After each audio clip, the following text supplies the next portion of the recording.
Drinking this album, listen to the booze. I think it would pair well, if only for you, cause it's album reviews. Welcome and bienvenue. Welcome im cabaret, au cabaret, to cabaret. Welcome to the Album Reviews Cabaret, the stickiest cabaret. In fact, I'm your host, and if you haven't seen the movie Cabaret, starring Liza Minnelli, that is going to be very confusing and jarring for you. Welcome to our podcast. Willkommen, bienvenue. It was a little confusing and jarring for me. I decided earlier today I was going to commit. Yeah, you did. Thank you. Yeah. I was like, oh, is this from the intermission? You need to go watch Cabaret now. It's very that. It's very that. Hey guys, I am smirking between my dignified sips of this dignified peach and lime daiquiri. My name is Zach. Work! Wow. I'm the new Cancer, and I've never looked better. My name's David. I am the guest. Period. Today's podcast. Welcome, David. Welcome to David. Album Thank you. Reviews. Thank you for being here. Bienvenue. I love saying that now. Bienvenue. Yay! Bienvenue. I don't speak French. I like putting on the affect. Yeah, those great W's. Yeah. Thank you. Yeah, that's the best part of it. Is that French that has the vanilla? No, that's German. Willkommen. So the movie Cabaret, it takes place during World War II. Okay. And Obviously. you're actively seeing in Germany, in I think Berlin specifically, this like bisexual, queer, nightclubby. I mean, it's a cabaret, right? Mm-hmm. Everyone's in like fishnets and shit. But also Nazi Germany. And also Liza Minnelli. And Whoa. also she's in love with a man. Spoiler alert, bisexual. Whoa. Whoa. Yeah. It's got everything. Wow. Awesome. It's got everything. This movie has everything. I'm adding it to my watch list right now. And it has the catchiest fucking soundtrack. Watch Cabaret. Thank you. That almost sounded like one of those list off from like Stefan Yes. from SNL. Yes. It's got Nazis. And Liza Stefan Minnelli. would love that movie. Bisexuals. Yes. That should have been my letterboxd review of it. Yeah, there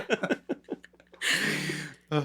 Well, David, you are a musician Yes. in the city of Chicago, Mm-hmm. making angular poppy Chicago tunes under the name Troigo. If you're on the internet right now with your thumbs, you can go check him out on Instagram, Troigo_official. That is Troigo. Which was really confusing for me. I had to like spell it out like the dictionary spells out things when you say it. Yeah. Tell us a little bit about that project.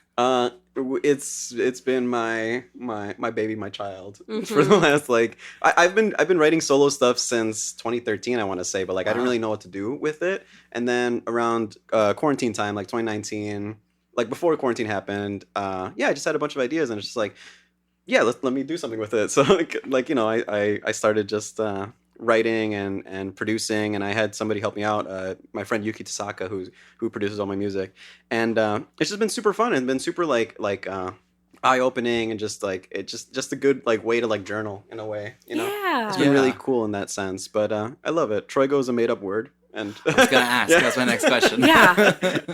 Troigo is a made-up word, something that I thought was said during a Tim and Eric episode. Oh. Yeah, because there's this scene where like Zach Galifianakis is asking the kids to like name off what their names are. Yeah. And one kid's like, oh, you know, boy Kathy, and another one's like, so I thought they said Troigo. Uh-huh. So like, you know, we always say that to each other, my brothers and I, and then my brother Eric and I, we were thinking of like a name for this, and Eric's like, oh yeah, you know, like Troigo. I'm like, that sounds so cool. I don't know what that is. That's a good name I don't know for what that the is. project. Yeah. Like, it fits. It fits the sound Yeah. very well too. It Yeah, fits. thank you. Yeah. Yeah. I appreciate Yeah. that. It felt so much like it. Hell yeah. That's so cool. I love an origin story like that.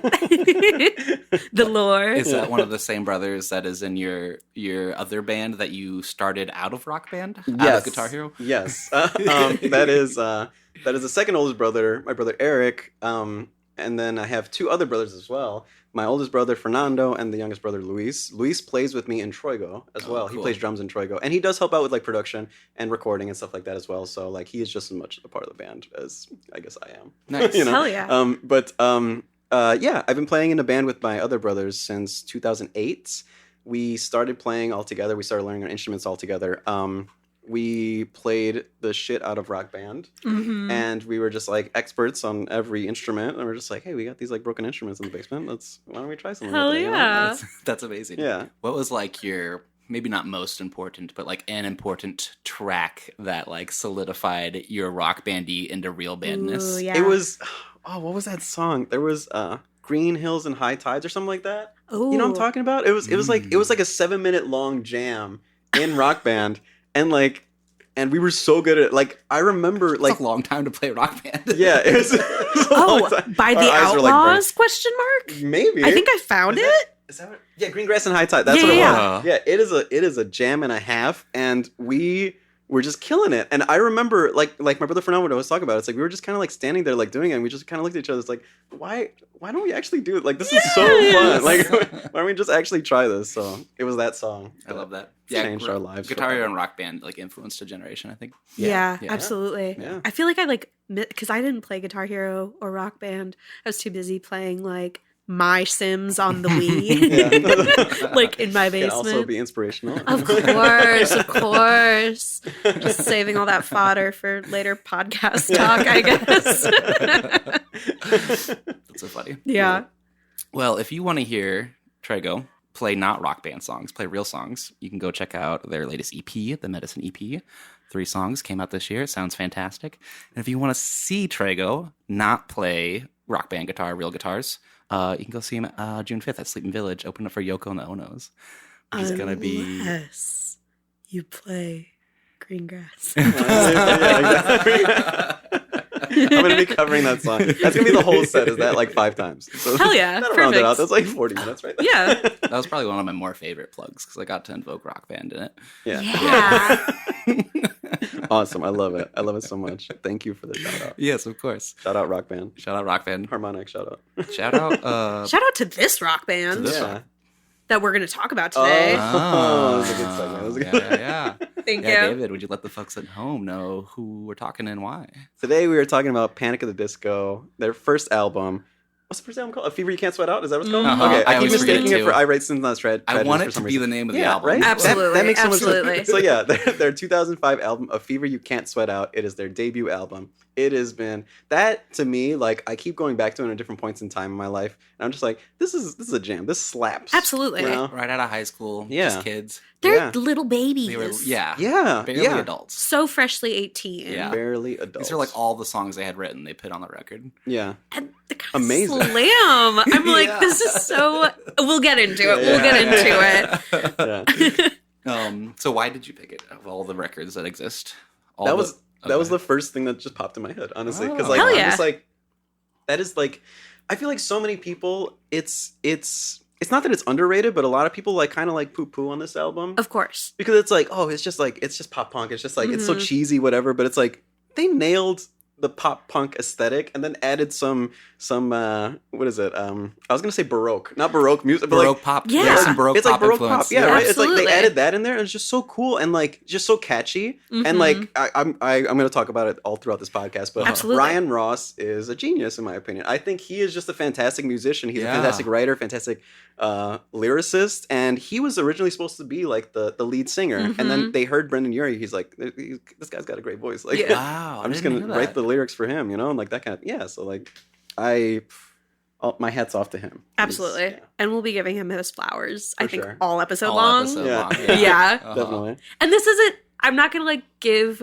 Brendan Urie like the Matthew Morrison, like Lin-Manuel Miranda, like, y'all might be out of touch on this, but like the white man jump scare-ification. There's kind of like a distaste for Brendan Urie, like from just kind of a like he's a kind of cringe millennial, Yeah. like who I've is seen silly. that, like the last few years. Yeah. Mm. But I'll give him his flowers too. Mhm. I'll give him his flowers too. This whole episode, Yeah. there were like no Brendan Urie jump scares. We're telling you now, TW Brendan Urie. Isn't it going to be in this TW episode? Brendan Urie. Yeah.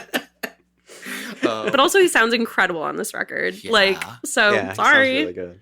We've Yeah. paired it with this delicious peach and lime daiquiri Mhm. that I am just smirking between my dignified lips with it. It's so good, Sarah. Mhm. Yay. It's delicious. Sarah I'm was glad. Our cocktail maker. Yeah, this was kind of a collaborative. Like, I was like earlier, just like looking through lyrics, and I was like, we're talking about cabaret. There's got to be some bevos This is in a here. cabaret drink. Yeah. Like, I know. So yeah, this is a peach and lime daiquiri. made with peach liqueur and lime juice and rum, and it's so yummy. It's really good. I forgot the term for it. You know, when like alcohol was illegal.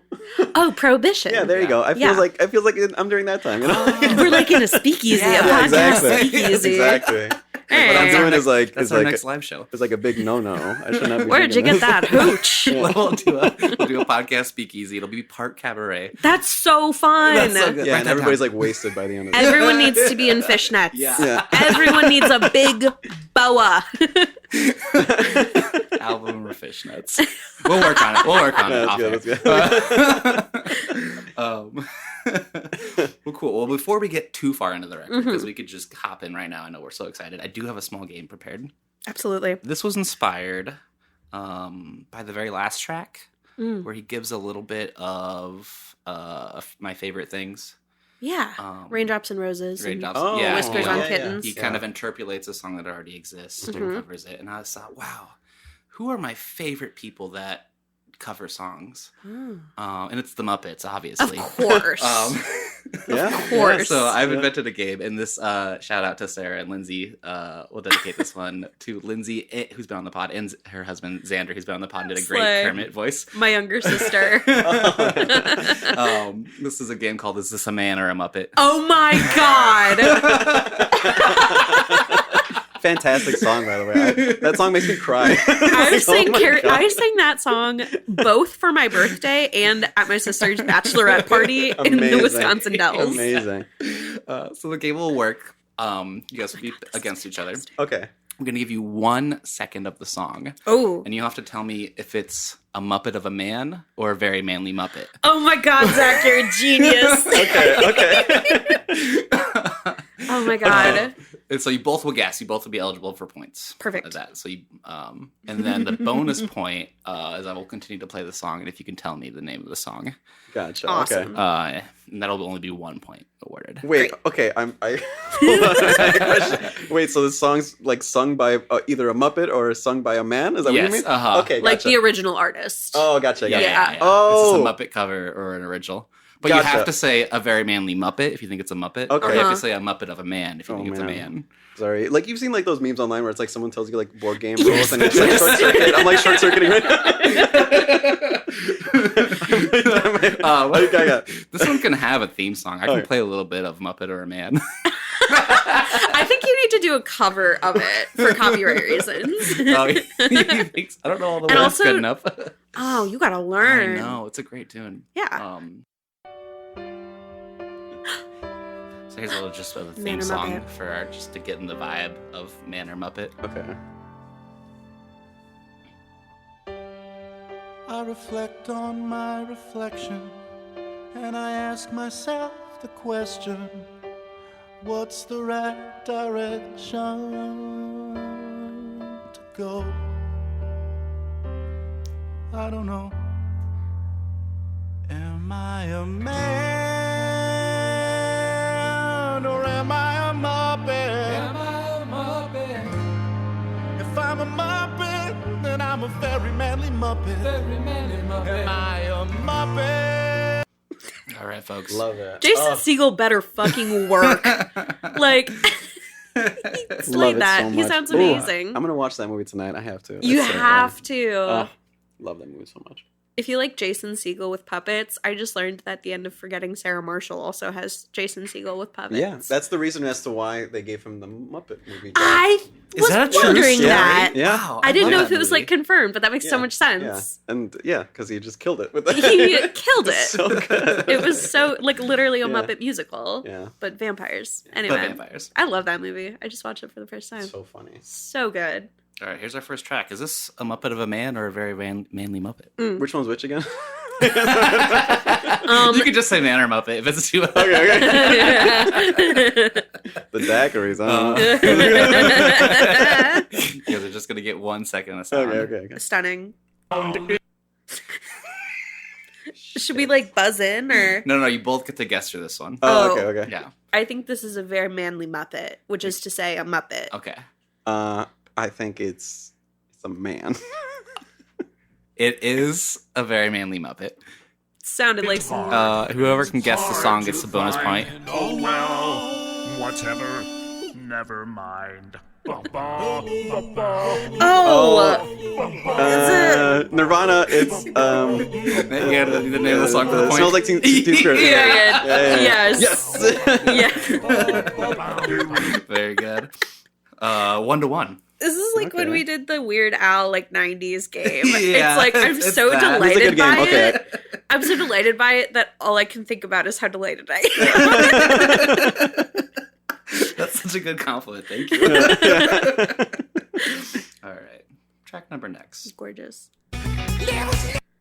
That's a man. Yeah, that's a Muppet of a man. Uh-huh. Thunderstruck. Period. Because I was gonna say that's that song that goes thunder. Yeah. I don't know the name of it. All right, 3-2. I love it. For a little fun fact about that song, my friend Joe, he always sends me this video. I feel like once a year, but it's a video of like, it's just a water tower, and it's the whole Thunderstruck song, and the water tower collapses, but only in like the last like 10 seconds of the song. So, And you get this video like once a year. he sends it to me like once a year. That's awesome. It's so fun. It's like 5 minutes. The whole video is 5 minutes. It's just like stagnant image, and then like the last 10 seconds is just the collapse of it. Do you That's watch the- it every time? Yeah, I front to have back? to. I have You have to. to, Of course, yeah. of course. Of course. Like, you know, in honor of Joe. course. Like, thank you for sending this. I Thank appreciate you. it. Yes. Yeah. It's a tradition at this point. Oh, All right, here we go. I'll send it. please. Yeah. I'll send it. Link in description. Link in bio. Muppet of a man or very manly Muppet. Oh, that's a very manly Muppet. Yeah, that's a Muppet for Oh, sure. okay. That sounded like Miss Piggy. Rainbow Connection? Yeah. Oh. Yeah. Ooh, I think we're all tied up 5-5 Oh. now, right? Is that not canonically like 5 to a 5? Muppet song? Wait. Is it 4-4? Okay. Yeah. So we're 4-4. Yeah, 4-4. 4-4. Yeah. Yeah, these points do matter. It's really important that we get it right. Mm-hmm. All right. Next track. Yes. Man or a Muppet? Ooh. That sounds like a very manly Muppet to me. Uh-huh. Yeah, I would say Muppet. Okay. I heard some. I heard someone Muppet going, talk. Yeah. This is a trick question. It's a manly Muppet and it's a Muppet of a man. This is... Are- Well, you'll see if you can guess the track. yeah.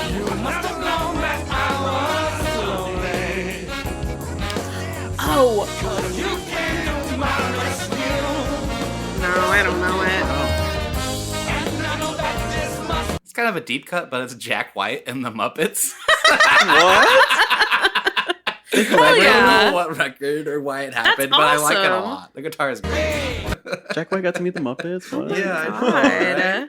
Okay, so now we're 5-5. Stunning. Oh. I'm so fucking locked in right now.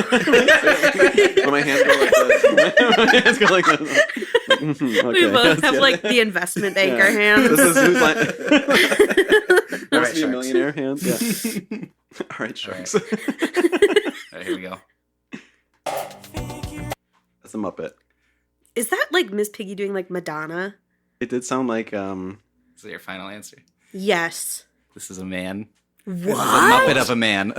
If there ever was a Muppet of a man, it's this that one. sounded like Miss Piggy. It's Prince. No. Who is Damn, this? I don't know what song this is. This sounds very Muppet. Prince is not far off. I don't actually know who does this originally. That's your hint. This is a cover. Weird Al? Is this Weird Al? Yeah. Is this okay?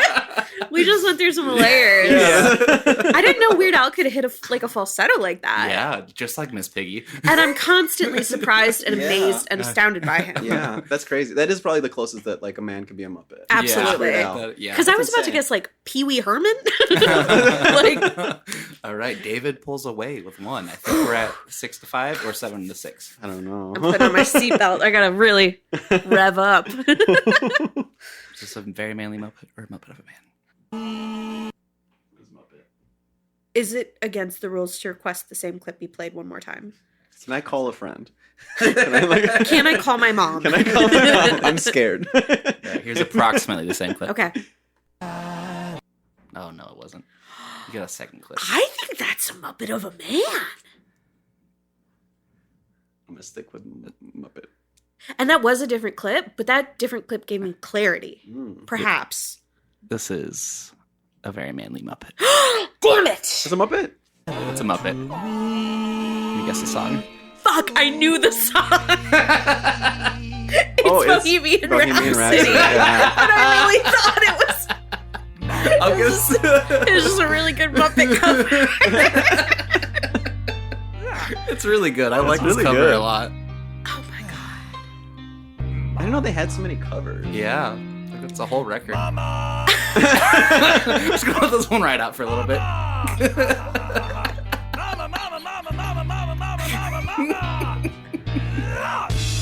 Exactly.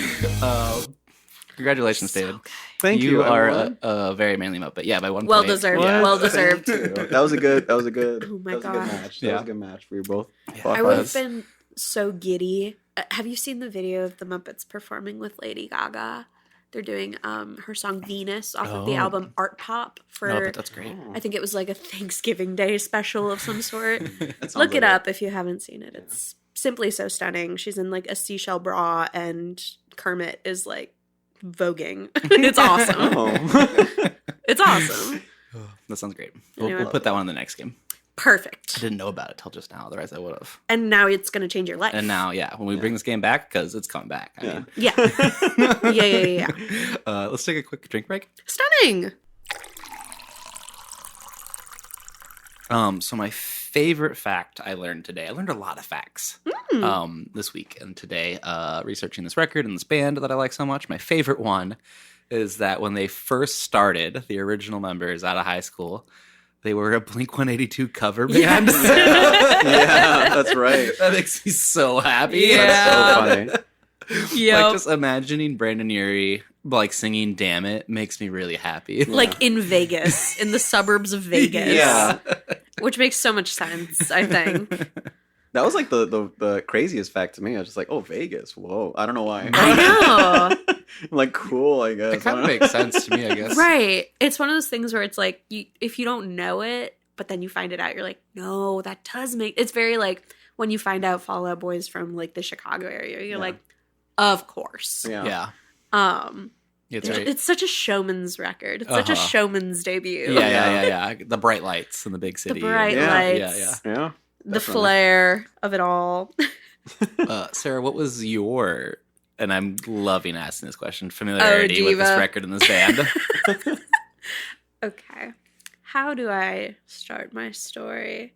So I would, and I've probably said this before on the podcast, like I would position myself as someone who primarily got their like musical taste from like Tumblr in like 2012, 2013. So like I'm Is this a big Tumblr band? massive. Well, hey, Yeah. everything's a big Tumblr band if you're in the right side of Tumblr. If you're in 2005. Yes. Well, fast forward a little bit. No, they were really big. And the thing is, I remember the first time I was like aware of Panic at the... I remember it so vividly, actually. So there's this song by the Wombats, which are a super fun, super great band. And it's called Tokyo. And the chorus of that song is, if you love me, let me go back to that bar in Tokyo. And I knew that song by the Wombats. Hey, shout out to the fucking Wombats. Way before I had heard of Panic at the Disco. But I was on Tumblr around the time that Too Weird to Live, Too Rare to Die came out by Panic at the Disco. And there was a GIF. There was a GIF of Brendan Urie. Of Brendan Urie. And this was like damn near a solo project at this point. I wonder if I think Dallin Weeks was still in the band. Like None a of the duo for a original, long time, yeah. And then There was a GIF from the This Is Gospel music video, which I think is set in like a hospital because fucking Panic at the Disco loves hospitals and like churches. Yeah. Brendan Urie is like breaking out of ropes and he's like in a hospital gown and it's a GIF so you can't hear the music, but it just says, if you love me, let me go. And I think, oh, the Wombats. And I'm trying to like find this music video and I'm like, this doesn't look like this man. And so my first familiarity with Panic at the Disco was like in 2012 or 2013. seeing a gif of Brendan Urie.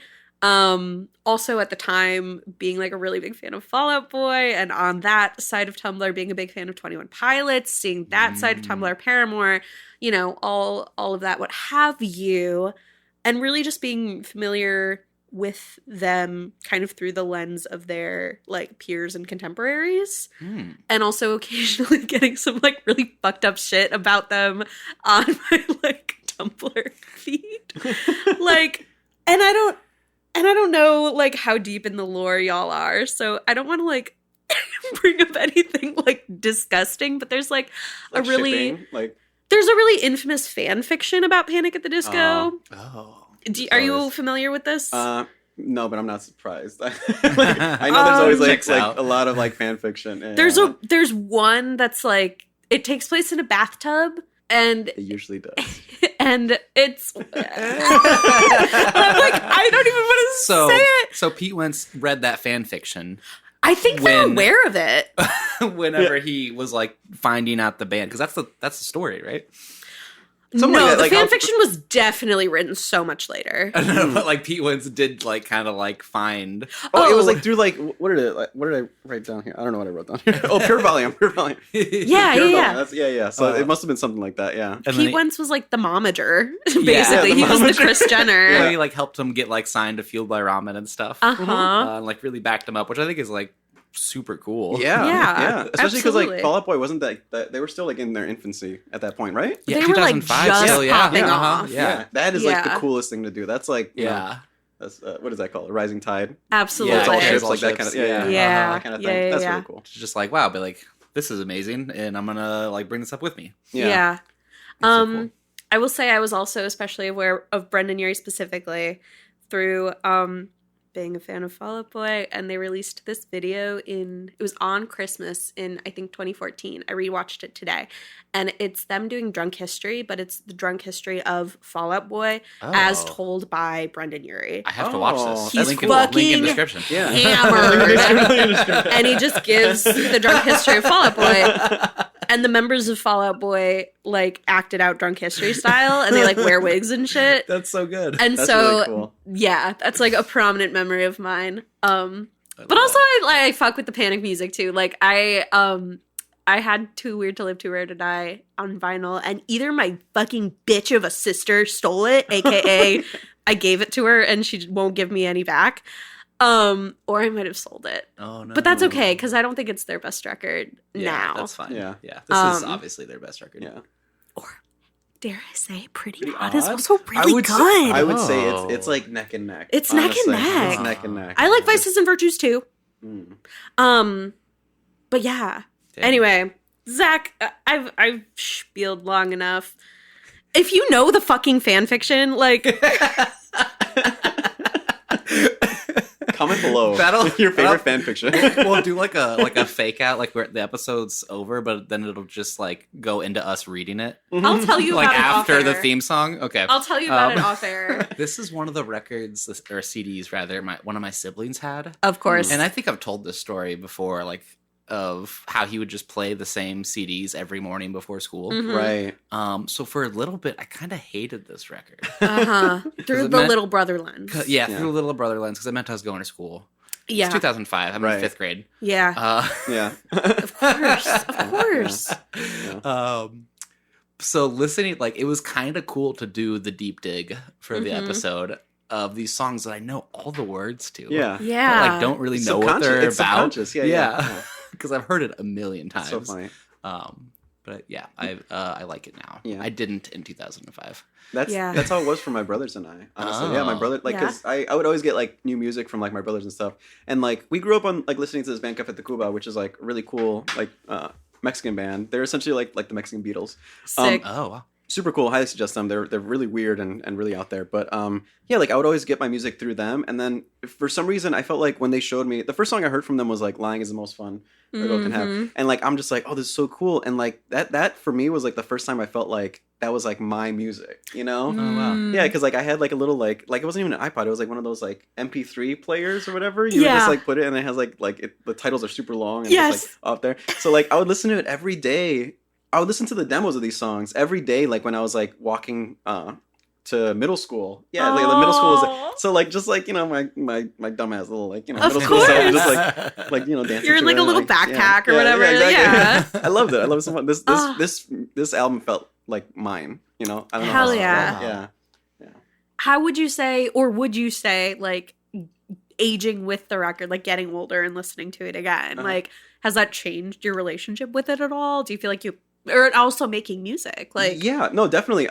Listening to it like these last few years, like because going into like more on the production side of making music, I always like hear it and like nitpick at it, but like in like a loving way, where it's like I love the lyrics on this. I love how the vocals sound. The guitar sounds too quiet. I wish the drums were like super loud. The bass I could barely hear. Like I wish it was just like more pumping because I know that it would like hit more. Yeah. Like I just want it to like be thumping. But other than that, like it's just it's composed amazingly. I think it's such great compositions. I don't know. Yeah. Yeah, Totally. For like people calling it pop rock, it is like still like amazingly composed, and the sections are so great, and like it's definitely more than just pop rock. It's something special. Yeah, it just feels like something special. It kind of is like two records in one, sort of. At least like musically, like the first half is like kind of electronic pop It's a little rock, synthy. There's like a vocal or like an auto tune on some of his Yeah. stuff. Yeah. like super kooky, and then this like intermission happens and it goes full like horns and jangly piano, like back of the bar baroque pop, like violins and everything. it's awesome. Like I can see the lady dancing the whole time. Absolutely. And like you're in the speakeasy. Yeah, and I'm like so impressed because I'm like, you guys were tiny when this happened. I know. To be 18. Like how did you do that at 18? And like have this It's vision. really and, impressive. I was dumb at really 18. cool. I don't know. Yeah, I was a fucking fool. I was just a dumb kid. I wasn't doing that. I would not have been writing baroque pop, Yeah. like referencing literature in my baroque pop. Like, A what the lot of hell? it is, Yeah. Yeah. And a lot of that is credited to like Ryan Ross specifically. His songwriting is crazy, and I think I had kind of a not like a come to Jesus moment, but sort of like I had of course heard the like older Panic stuff, but was way more familiar with the new Panic stuff, which is like pretty much a Brendan Urie solo project. And so listening to this, I'm like, oh, this is way better songwriting. Yeah. No shade. Yeah. This is way like more intricate and just like smarter, I think, songwriting. Yeah, absolutely. And just such a when people record their vocals, or when I listen to like vocalists and stuff like that, it's like I like to hear when vocalists use their voice as another instrument, like a rhythmic instrument, and Brendan Urie does that so well in this with like the rhythm of the words, where it just hits so good and it just flows so well. I don't know. I totally agree. It's really great. It's Yeah. real tasty. Yeah. Real tasty, He's yeah. like doing licks with like. That's what it feels like. Yeah. Yes. He's like, he's emphasizing certain beats and doing certain patterns. And, It's really effective and yeah. super catchy. Super Absolutely. catchy. Absolutely. And he's like such a stunning vocalist, of course. Yeah. Yeah. Like And- I would never in a million years think that someone would like be quoting like, oh, with a sense of poison rationality, like as like Right. a song lyric. Like that's so Just cool. off the tip of the tongue. Like, it's so like it just rolls right off. yeah. Yeah. I thought the line was poisoned rationality. Of course. Until today. Yeah. I thought that for one time too. So you're not alone. I love learning. Learning. That's what this show's There's about. more of us Al. out there. There's more of us out there. Absolutely. Well, to introduce us to the record, let's start with the introduction. Some Polish, I guess. Did you find the translation? I have it on genius.com. I like read it twice, but did not internalize I've it got at it pulled all. up. It's a Polish. It's like he's pretending to be a radio announcer, and the Polish translate to the German met with widespread popularity in the same. Oh. The German met with widespread popularity. So I don't really. It's like a weird little radio. I didn't know that. Yeah, Yeah. it's only like a second. You can barely hear it. Yeah. And then Interesting. it's like another like American voice, obviously. Oh, Yeah. interesting. It sounds like it might be one of the Panic Boys. Oh, you think I so? assume. Oh, Gotcha. yeah, it would have. Yeah. Yeah, But like putting on like a ladies and gentlemen. Yeah. Like a Oh. ringleader affect. Yeah. yeah. Like Which I'm a the, fan the of. transatlantic. Transatlantic. Yes, Yeah. yes. I think it's great. I think it's a great little intro. Yeah, we're world building. We're world building. Yeah, absolutely. Yeah, we know what we're getting into. Let's go into track 2. Yeah. Yeah. I love this era of song naming. Absolutely. You should just name songs silly long words. Mhm. Because it's way better for your SEO. What other bands were like, I know Fall Out Boy was doing this, of Yeah. course, at the time. Were there any others who were just like doing sentences as song titles? I think like Say Anything, right? Did they do that? Sure. Say Anything. I feel like, yeah, just a lot of that. I did read that like they did this as like a joke, essentially, because they're Yeah. like, all these bands are doing like long ass Yeah. titles. Let's just make them super It was long. like a We're bit, yeah, kind yeah. of. Or It it'll was fill up the like, space of like your MP3 player. Yeah. Totally. And We then have to make some. it scroll. Who to sings make it Downfall of Us All? Oh, that's a you question, but I can look it That's- up. Yeah, pull it Not up. sure. Data remember. Data remember. Thank you. I can't think of it. But they've got a song called like "I'm Made of Wax." What Larry? What are you made of? Which is just like Sure. Yeah. Yeah. like just naming songs the most ridiculous quotes, and they're super long. Yeah. That's fun. So track number 2 is the only difference between martyrdom and suicide is press coverage, which I think is a line from a book. Chuck, Oh. Paul, how do you say it? Paul Newegg? Paul Newegg? They love that guy. Yeah. They like that guy a lot. Yeah. Yeah. I don't It's know from how to one of- pronounce it either. From one of his books. I forget which Yeah. book. And I wrote they that. do that a couple times as record. They pull a line from him, Mm-hmm. Yeah. Mm-hmm. which is so cool. Like last episode, Wednesday did that a whole lot. And it just kind of makes sense. I don't write too many songs, but like if you're just like enjoying literature or other art, like it just makes sense to put it in your own. Yeah. Totally. Oh yeah, for sure. I've done that with like one song. I've quoted like City of God. Slay. Yeah. I loved it. Yeah, it's really fun. It's like, Yeah. And you feel a little cool doing Yeah, it yeah, because it's you're really- like, oh, well, Yeah, like, check okay. out my bibliography. Yeah. This is like, I mean, this is the first song off the first album. I think it's such a Yeah. fun little like. They're really like tongue in cheek lyrically with this song. They're like, here's who we are. We owe you an introduction, Yeah. and we're a band. Yeah, that's right. Yeah. And it kind of reminds me of like the intro of Pretty Odd, where it's like, a couple years later, they're like, oh, sorry, we've been gone. We were writing music. And it's Yeah. like so like That is literal. funny. yeah, it's so theatrical. Yes. Yeah. Yeah, it's the prologue. Is Like, Brandon Urie a theater kid? had to be. Probably. He was Mormon, He so was maybe. Mormon. I don't know. Yeah. Mormons been. probably have theater. They don't have TV, right? So they have to that's- act it out. I think he meant, do you mean Amish? Yeah, that was the bit. That was a joke. They just have puppets. Yeah, they just have- Can we hear the kind of the breakdown on this one? It's at 1:50. It's so 2000s. And it's so Yeah. good. Yeah, and the thing is, for as much as I rave about this album, there are things where I'm just like, that's cheesy, but I love it. Of course. You know? Yeah. Yeah, it's cheesy and it's like 18-year-olds in 2005. So Yeah, like exactly. of course it's Yes. cheesy. Yeah.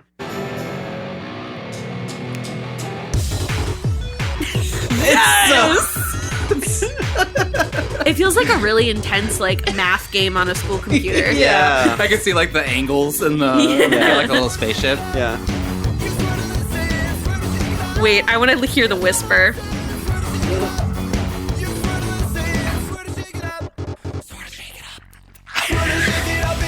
Yes! Yeah. They're so fun. Yeah. They're just fun. It's very fun. Yeah. So it starts off with that crazy bass tone. I forget the bass player's name. Does anyone have it?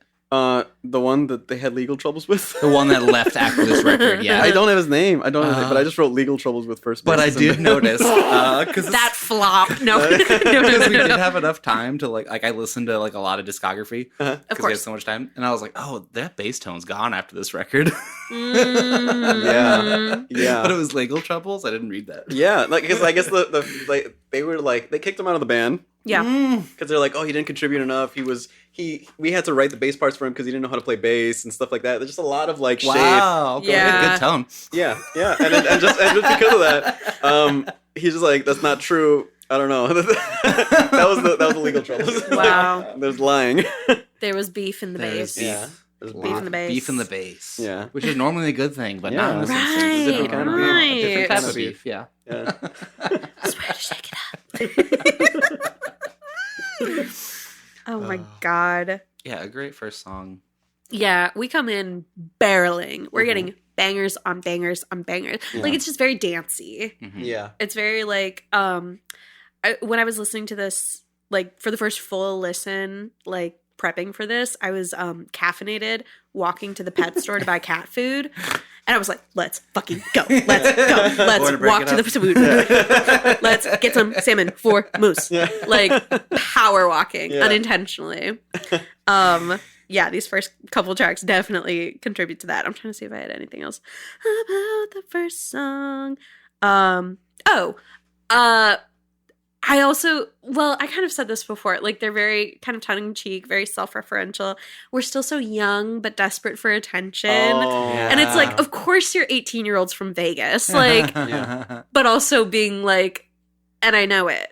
Yeah, I don't know. This is kind of one like, oh, we're gonna make it, like we're gonna, Right, which is right. great because they did. Yeah. And that's also probably a Ryan Ross-ism. Mhm. Funny, fun. I like it. Yeah. Self-referential. Yeah. Yeah. Super good. Not taking themselves too seriously. But also- a little like wink. They're like, we know. Yeah, They're like, we know we're young. momager Pete Wentz, attention please. So kind of a song about money, but not beckoned by London. Track number 3. Oh my goodness gracious. London beckoned songs about money written by machines. Mm. That's gotta be a line from a book, right?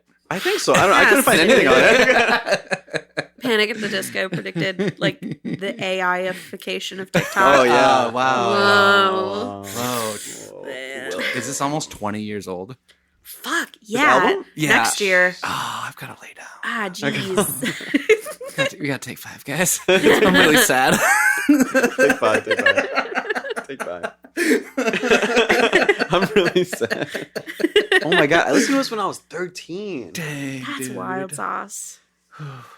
Well, hey, here we are. Oh. Now, the fun part now is we get to like have a little daiquiri and like have a Socratic circle about it, but no one's getting a grade. Yeah. Yeah. Yeah.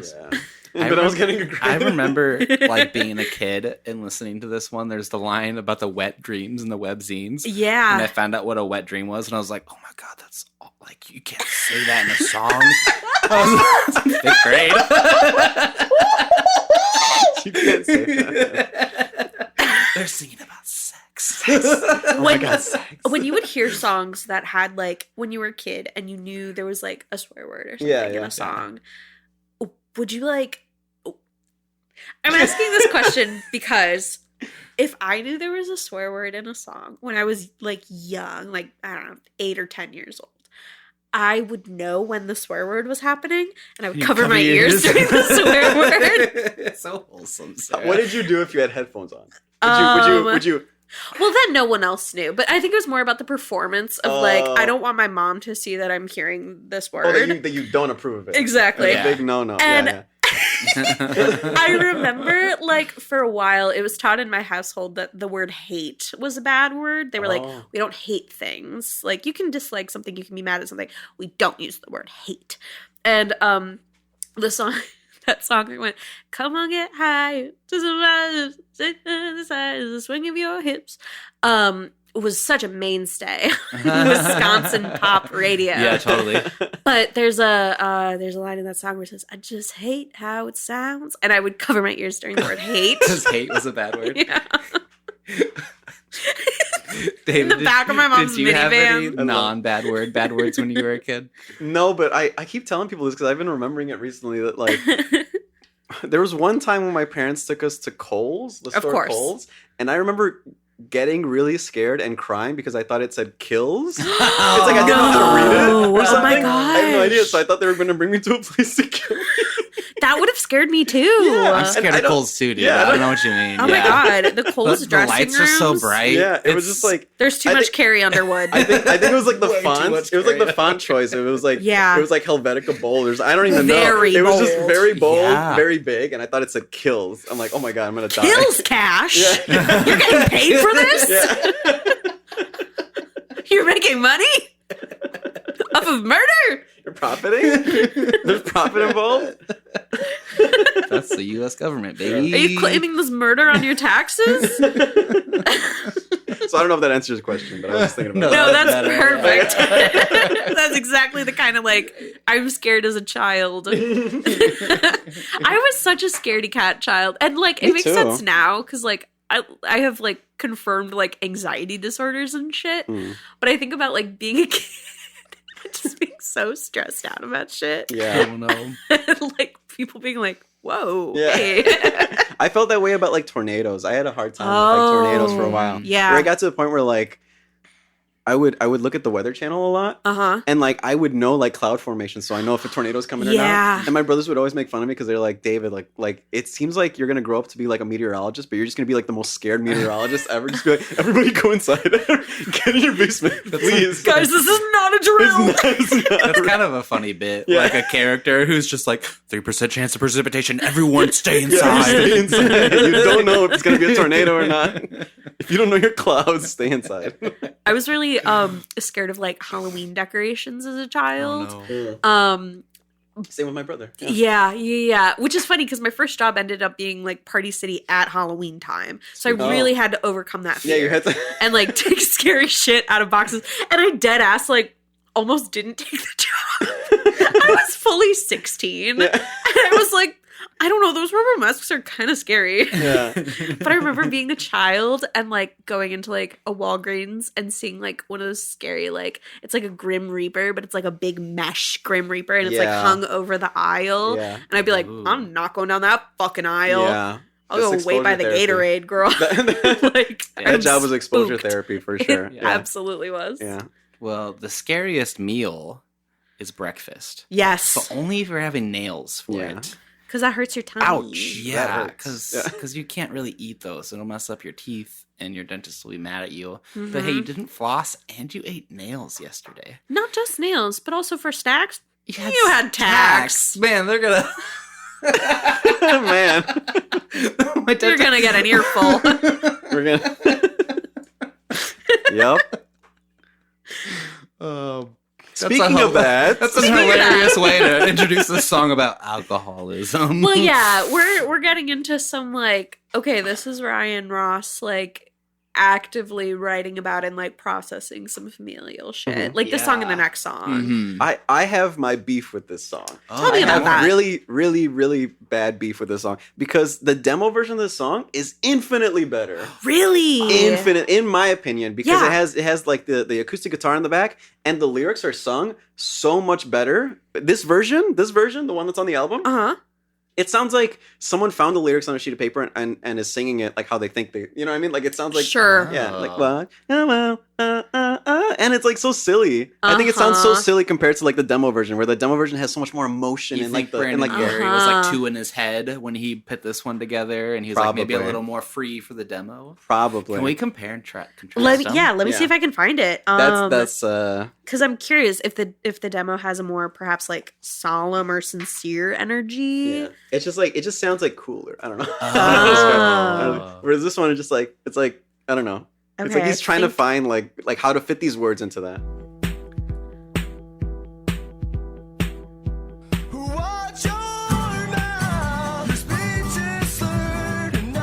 It's like kind of a demo guitar. Oh, definitely. Yeah, the guitar is definitely demo.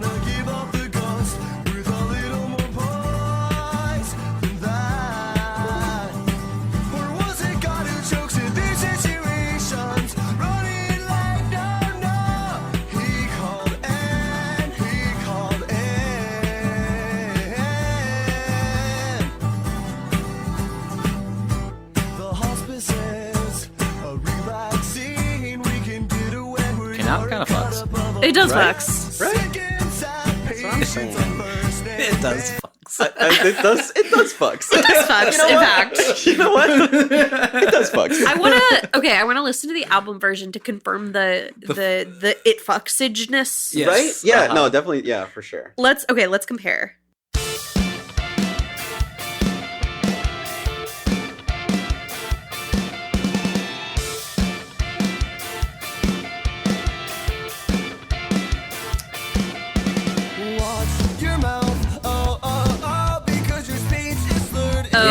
Right? Yeah. I don't know why I like this less, but I significantly do. Right? The auto-tune of it. It's the auto-tune of it. And it's like he's trying to fit his lyrics into this format or something, you know? And it's a lot dancier. Yeah. Yeah, And the other one's so much more emotional. And maybe like the drums and the guitar are like a little too quantized or something. Yeah. And the other one was a little more free. Yeah. That's what it felt like. It felt like just these kids, you know? I don't know. It just felt like such an emotional song. I don't know. That's my beef with that, at least. I rock with that. I rock with that. Yeah. But even though like I do like the album version, because like it's cool that like they could still change the key of a song and the chorus still sounds good. That's a sign of a good chorus, in my opinion. Yeah. So like that's so the fact that like I'm listening to it, I'm like, I hate the verses, but the chorus still fucks. You know, that's pretty cool. Pills. Yeah. Oh my so God. cool. Yeah. Again, a thing I didn't understand when I was a kid, but like listening and researching today, I was like, wow, this is really sad. Yes, absolutely. Prescribes pills to offset the shakes, to offset the pills. Yeah. You know you should take. Is a Yeah. great line. One, two, so sad. Yeah. Like talking about your own father. Absolutely. Yeah. Take it a day at a time. That's what he says, right? Yeah, that's the next Uh-huh. line. Yeah. Damn, dude. Mm-hmm. It's like, ooh. Brian Ross. It feels like the less fun version of like, do you know that St. Vincent song Pills? Yes. Mm. Yeah. It's Yeah. like the like less fun version of that. Yeah. Yeah. Because that song she's like, pills to see, just to Yeah. And it's a little bit like, I mean, we've talked about St. Vincent on the podcast before, but like Housewife on Trazodone or whatever. Mhm. But this is like, oh, I'm a child and I'm witnessing this adult problem. Yeah. Wah, wah. Yeah. Very Yeah. sad song. Yeah. Yeah. And to be clear, I'm saying wah, wah, not to like make light of it, but To emphasize the oofness. and to also like know that I'm coming at it from my own place of oofness. Yeah. Yeah. It's my own personal wah wah. Right, yeah. I don't want to be like, oh, you have an alcoholic Dan way. Like, no. No. No. I figured you didn't mean it like that. To be so clear. It's so clear. Yeah. Like, We get more of that though in the next song. I don't think I had heard this song front to back, Kamisato. Mhm. And the chorus, I was like, ooh, I know I had seen like some kind of Tumblr image, some kind of aesthetic, like picture of someone with a cigarette in front of like, sit back, relax, sit back, relapse. Yeah. It feels very slam poetry, but also Yeah. like at the time, it's like, you better work. And you're 18. And it's like, you better work. so track number 5, Kamisato. Do you guys know what that is? Is that like a car? Close. It's a smaller car. I don't know. It's Bike. a No, truck. it's actually a military technique. It's a. I was like close, man. There's cars in the military. All right. Yeah. It supposed to make me feel better. Thank you. It's a surprise attack occurring at night or daybreak when the enemy is supposed to be asleep. Oh. Yeah. It's like the sneak strike in Breath of the Wild / Tears of the Kingdom. Yeah, or any Assassin's Creed game. Oh, of Oh, course. yeah. Okay. Of course. Never played, but It's course. just But like of course, Breath of the Wild. I thought that was just kind of like maybe a cool comparison. Yeah. it is interesting. Yeah. Also, that also has a demo version too. These next 3 songs, Nails for Breakfast, Kamisato, and Time to Dance, they all have demo versions. That was the demos that they sent to Pete? To Pete. Pete. Oh my god. So like that's why it's like, dude, Whoa. That's why Pete Yeah. liked him so Yeah. much. The That's They're crazy. better than the record. I'm just Yeah, kidding.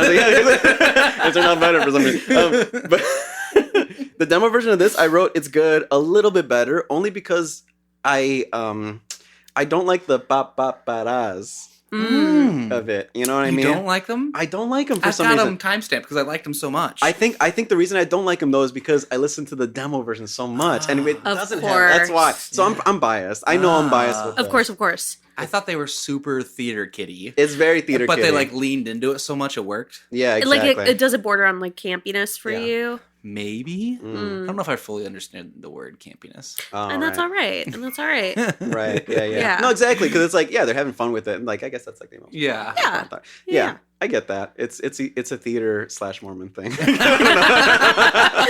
anything we don't understand, we'll just attribute It's probably a it Mormon to thing. Probably a Mormon one, thing. theaterism, or 2, Mormonism. Theaterism as a religion? Yeah. Yeah. There you go. That's what Mormonism is. If you've ever done a theater kid warm up, it's kind of a religious ceremony. Yeah. Oh my god. Yeah. Can we? So let's listen to one of the ba ba bas at a minute 48. Absolutely. I will say, like, in the like larger context of the album version, the delivery kind of overall is very like theatrical. Mm-hmm. Like the beginning where he's like, it was a therapeutic chain of events. Like it's very like under a single spotlight. Yeah. It's like, very monologue. Yes. Yeah, exactly. It's Yes. monologuing. Yeah. Which I kind of fuck with in like a My Chemical Romance kind of way. But like the whole sorry to cut you off. No, The whole record is like they're a burlesque performer, so it makes so much sense. Yeah. Yes. Yeah. But in this one, they're like the fucked up doctor, I guess. I guess. Sit back, just sit back, sit back, sit back, relax, relax, sit back, pop, pop it off. You can take the kid out of the fun. Your regular decorated emergency, the bruises and contusions will remind me what you did when you wake. You burn your place with something icy. They're kind of doing like the amen beat here, and like Yeah. That song would fuck so hard in Rock Band. Yo. Yeah, that'd be sick. Absolutely. Yeah. it's so funny hearing these lyrics like almost 20 years later. You know why I think that section bothers me? Why? Because it's like as a writer, like I do that. I think it's my own insecurities. let's delve deep here. I think it's my own insecurities because like when I write, like sometimes I repeat like a verse or a chorus, but with like a different progression in the background. Yeah. And then I see them doing that with this, where it's like that's not how the demo was, but like it's like they're repeating that part again and just making it sound a little bit different, just a little bit different. So They it's do like that a lot. It's kind of like an A prime, like it's it's the same melody but a little different background. Yeah, exactly. So I think that's kind of what just bothers me a little bit. It's like, oh, you didn't have to do that. So it's like I'm talking to myself. Oh, Can't be something like that. I wonder if it was there a producer on this record? Like, Yeah, I it wonder. was. He did like 303 song. I was gonna say makes there's a lot of sense. 303. Yeah, did you see that like on his Wikipedia? Well, Yeah. just like in the sound. I think Oh, yeah. I think 303 Yeah. happened after, right? I think so. Yeah, So I'm pretty like, sure. yeah, I think 303 was like it's like 2.0 of this Yeah. record. Whoa. Wait, okay. So if we're developing like a lineage, we have like Fall Out Boy is 1.0. Yeah. Panic at the Disco is 2.0. 303 is 3.0. Three. Yeah, Yeah. 3.0. We're Whoa. cracking this case wide Where's Pepe open. Sylvia? Oh, he was a bassist in Panic at the Disco, but he got kicked out. for Yeah. legal reasons. Yeah. There's beef. Don't talk about it. There's a long line. Yeah, long I forget the point I was just gonna make because that was so. You were looking up the producer on this record? Question mark? I don't know. Yeah. I'll come back there. We should do more of that on this podcast. I don't know. Start to bring up a point and then be like, man. whatever. And then like Let's make just drop it. Like an It's Always Sunny reference and forget about everything else. Just blank out. Yeah. No, I'm obsessed. That's awesome. Oh my god. Well, you know what, y'all? I think it's time to do an AC break. Perfect, because And then it's I time would to dance. love to use the restroom. Yeah. Yeah. Stunning. 100%.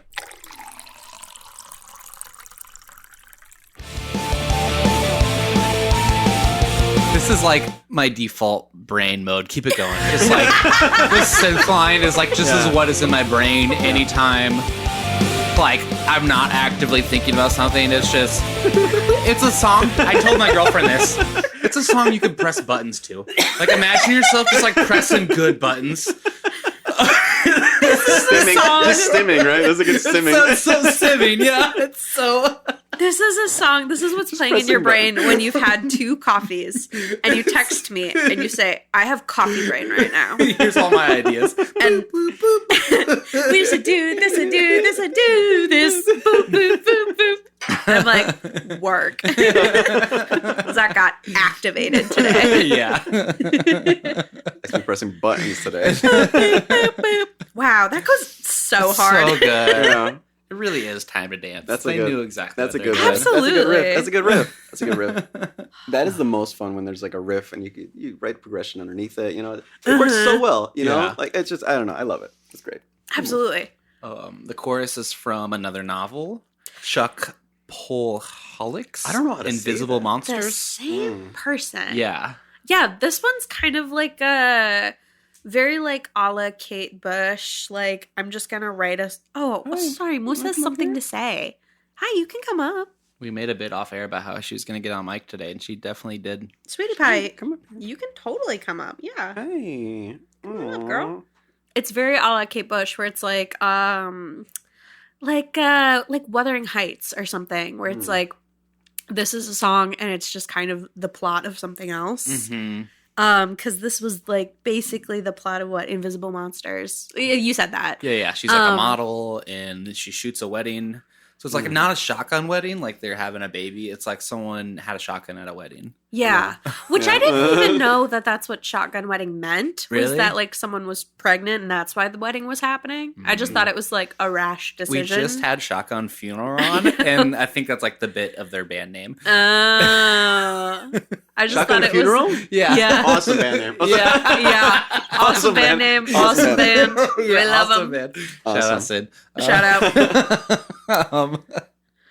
But yeah, like the lore of this one is kind of kooky. Yeah. It's like there's this trans woman, and she gets shot at like this party in the face by like this other woman who's like, "I'll never love you, but I'm obsessed with you," or something like that. Like, it's a whole thing, and I'm like, Ryan Ross, what were you reading as a child? Yeah, right? This is crazy. I mean, I wasn't thinking of this when I was in high school, you know? no. And to be fair, I was reading like The Great Gatsby and like Fahrenheit 451 and shit. And it's Yeah. like, you're reading like kind of interesting things. But this was like, oh my. Yeah. And you wanted to write a song about it. Uh-huh. How interesting. It is so good. Like the line pulling the trigger all wrong. Yeah. Because like she shoots the wrong person at the wedding. So she's pulling the trigger wrong. Right. Yeah, And I'm like, wow, that's what a way to tell this story. Mm-hmm. And so yeah, this was a cool song for me as knowing it from a kid and then finding out like all the lore. Totally. Like have some composure, where's your posture? Yeah. Is like he's singing about like one of the characters is a model in this story. So you have to have like posture for the photo shoot and yeah. This is another one that has a demo that I think I wrote down just as good. So of course, I don't think it changed that much. Sold Pete Wentz on the band. Yeah. Pete Wentz was like, when I said shotgun, you said wedding. She's like, I'm into that. Yeah. He's like, yeah, I like that shit. I like that shit. I like that shit. Yeah, that's the shit right there. I like that shit. Get signed to my sub label, please. Yeah. I am not paraphrasing. That's what he said. Yeah, I like that shit. He would have said something, I think, along those lines. Shall we? I'm really excited about the next song. yeah, tell me more. This song is called "Lying is the Most Fun a Girl Can Have Without Taking Her Clothes Off." True. And it's track number 7. Do you all like to tell small lies ever? Have you ever okay? I do, but I immediately admit to them. Oh, Like the Like bit as a I did joke? earlier. Yeah. Like, sure. like a prank. Like, when I was guess- younger, yeah, I would do that. Yeah. Yeah. I when I was in college, I would like to sometimes lie at parties to people I didn't know. Oh. That's fine. That's fine. Right. That's And it's harmless. kind of fun. I've got a friend who tells people at parties he's in the band Wilco. That's a good one. And people believe him and they'll pull it up on Instagram like, you're this band. That's a good one. I liked saying to people when I was at a party in college, kind of no matter whose house I was at, if someone walked in and I was near the front door, I would say, "Oh, welcome to our home." It wasn't my house. That's so chaotic. That Wilco thing is so funny. I feel That's like, a good That's- lie. that's Jack. with He's my been on the complexion, show. I can't do that. Yeah. I can't do that. I'm so jealous. Shout out Jack from Screeners. That's Very his much. bit. Okay, so the part I'm excited about in this song is this is another Ryan Ross has beef, right? But it's also Ryan Ross has beef as told through Brendan Urie's vocals, theatrical Oh, vocals. Yeah. And so my understanding of this song is Ryan Ross had a girlfriend and his girlfriend cheated on him. And instead of being oh man, why the fuck did she do that? Look at this guy. He's probably so much better than me. Whatever, getting in his bag about it. He was like, I'm hotter than you. I'm smarter than you. I'm better than you in every capacity. Girls want me more than you. Better, faster, harder, stronger. Harder, better, faster, stronger. That's what that song is about. Yeah. Oh my God. This song is so like, and I do not mean this as a pejorative, like catty. Yeah. Like, Sassy, I've got more yeah. wit, a better kiss, a hotter touch, a better fuck. I was like, Wow. work. The bravado. Confidence. Yeah. Wow. What you said earlier does make so much sense now. Like, Yeah. his lyrics through Brandon Urie's vocals. Exactly. It's like, wow. He lost a lot of that when Ryan Ross left the band. I agree. And I Yeah. think that was a lens I like didn't always have. Like I think about when I was first getting into Panic, like there were all these people who were very like, they're in their flop era right now. Like, wah, wah. Like there's all this history with these other members. And I think sometimes when you're young at the time, you're like, no, the thing I love right now is the best version of it. And these people are all just like willfully like deciding that nostalgia is better than the current state of things. And now kind of like being removed from it. Like I really went into kind of a deep dive of Panic's discography. Yeah. Like prepping for this. And I was like, no, I see what they were talking about. Yeah. Like this is really special. Yeah. Yeah. Yeah. This It one, really was. This one at the end kind of gave me the Bo Burnham bit repeat stuff. Oh, sure. Are you aware? No, I'm not. Bo Burnham has a funny song about writing pop songs. Yes. And the chorus is all you have to do is repeat stuff, repeat stuff, repeat stuff. Oh. Repeat stuff, repeat stuff, repeat stuff. Yeah. Yeah. And he's kind of like poking fun at Yeah. pop music for repeating stuff so much. But this one does repeat the words a Yeah. lot. It does. True. It does. Which is fine. I think may have been necessary on this one because You think so? testosterone boys and harlequin girls. It's such a great line. You gotta say it. It's so nice. Gotta say it twice, 37 Not even times. like you gotta say it. 2 to 37 times. You gotta say it so people like know what the word is. Yeah. Yeah. Like this is kind of like, did your English teacher ever say like this is a penny word and this is like a dime word Oh, and this is yeah. a quarter word? Harlequin Oh. Girls is a quarter word. A harlequin girl, yes. Is it To because of say how many that- syllables are in it, or what? Not even like the complex nature of the word or sort of how advanced it is Oh, might okay, mean okay. it's worth more money. So to say like, Oh. oh, they're talkative, perhaps is a nickel word, but to say someone is loquacious. It's $1.25. Oh, That's all $2 right there. exactly. So that's that currency. Wow, I didn't Yeah. know. I like that. I like that term. Can we listen to one part of this song? Yeah. I've never heard such a good post-chorus. I think a post-chorus is like maybe most of the time unnecessary. But this one gets me good. Yeah. No, this one is really good. You're right. Yeah. Where's it at? 55 seconds. 55 You could even like go before if you want to hear a little bit of the chorus. I want to hear part of the chorus.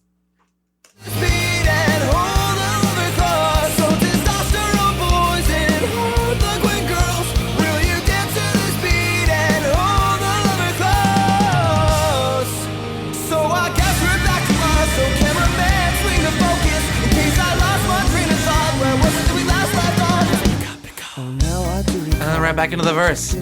Like that's a whole little moment you just have with Brandon So Urie. good. I love that. You're right. That is such a cool part. That is like almost like, I don't even know how to describe it. That's very. Do you all listen to like Circus Survive at all? A little.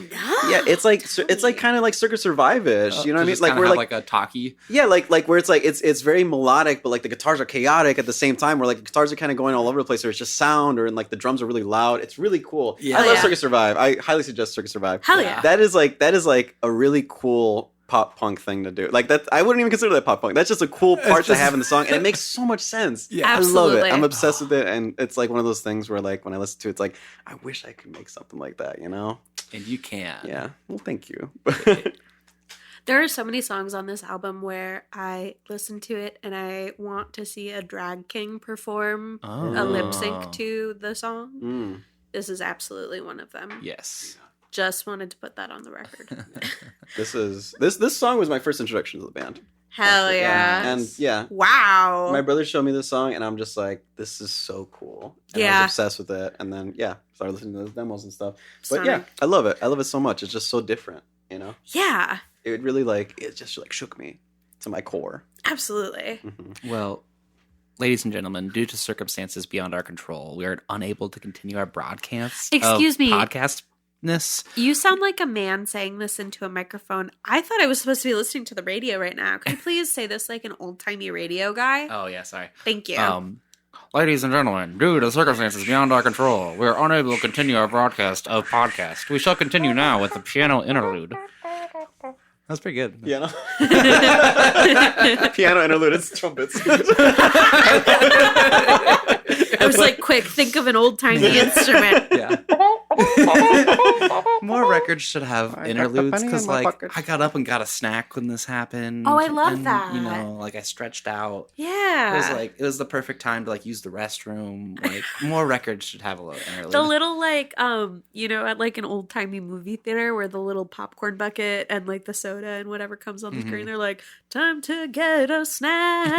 Yeah. To get a snack. Like when you're at the drive-in. Yeah. The trumpet reminded me of like there's a South Park episode where like Butters is like dancing and he has like this old timey song. It's just like, I got a penny in my pocket for you. I've got something in my front pocket for you. Why don't you reach on in my pocket and see what it is? Then grab onto it just for you. Give it a little squeeze and say, how do you do? There's something in my front pocket. I don't know. I eat that up. Yeah, it's so funny. There's something about the is like sonic aesthetic a thing? How would you describe? Okay, great. Yeah. It's something about that crunchiness. Yeah. And it like kind of marks a turning point, like we said at the beginning. Like Absolutely. this is now we get a little artsy, I think is a good word, or like Yeah. a little baroque poppy. Baroque. Yeah. Yeah. We're getting into the cabaret. We're getting into the vaudeville. Yeah. No more auto-tune vocals. Uh-huh. It's so different. Yeah. It's so and it's good. better if you do it different. Yeah. It's track number next, but it's better if you do. I think this is another lift from a book. Yeah. And this is where a drink pairing comes from. Yeah. This is actually so the first part of the dialogue that it's quoting, lying is the most fun a girl can have without taking her clothes off, is the first part, and but it's better if you do is the ending of that quote. It's all the same quote. And it's from this film called Closer. I don't know how it's pronounced, but it's with Natalie Portman. It's something that she says. Oh in the yeah, movie. yeah, yeah. Oh, you can pull up Yeah. her delivering that line, and like it totally makes sense. Yeah. Did you know that? Yeah. I didn't know that. Yeah. That's so sick. Yeah. It's cool that they did it like with the intermission in the middle too, you know? Yeah. Very It's nice like bookend. the longest breath anyone's ever taken while delivering a line. To set the scene for this song, Uh-huh. I feel like we should do that. It's very like, I'm in a cabaret strip club Oh. Oh. because I'm like lonely, but I kind of don't like being here. Yeah. Which is like everyone at a strip club. That's Yeah. And I've never been. I've never been to a strip club, but I do feel like I would probably feel a sense of like profound embarrassment uh-huh. just for my presence there. I've never been to a strip club either. Yeah. The only time I have been is when I was working at Jimmy John's, and there's a delivery for polecats by my parents' house over there. And I went up to the bouncer, and I'm just like, "Oh, here's a delivery for somebody," and he was just staring at me. Was he was it me her down. stripper name? Like this is a delivery for Sparkles?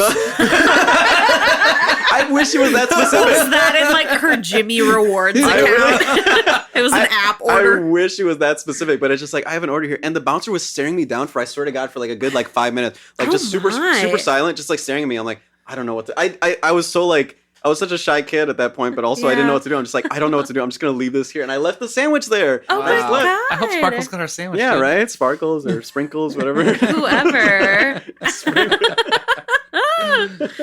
My goodness. Sorry, continue. No, I forget what I was even going to say. Oh, hey, girl. So sonically, we're like on the back half, and I loved how like kind of jangly and blaring the horn stuff and the piano stuff came in. Yeah. It's just such a stark. I personally really prefer the back half to the front half sonically. Yeah. I think lyrically, like, both are stunning, but I like the musicality of the back half a lot more. Yeah. No, definitely. I love some trumpets. It's definitely more like when I think of Panic, I think of the back half of this record. I agree. Yeah, for I sure. agree. Yeah, I was a bit taken aback in the front half by like, what are you doing with all this auto tune? Like, that's kind of kooks. Mm-hmm. Yeah. Zach, what do you want to hear?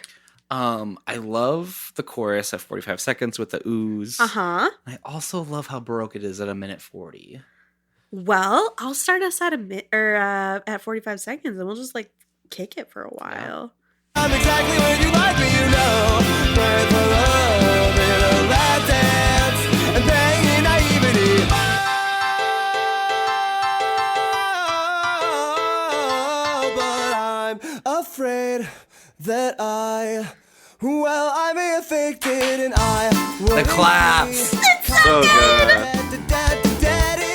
Well, I'm afraid that well, that's right. Well, I may have faked it and I wouldn't be caught dead in this place. And isn't this exactly where you like me? I'm exactly where you like me, you know. Praying for love in a lap dance. Oh my god. It's another line that made me blush when I was a kid, and I was like, "Love in a lap dance? You can't talk about that on the radio."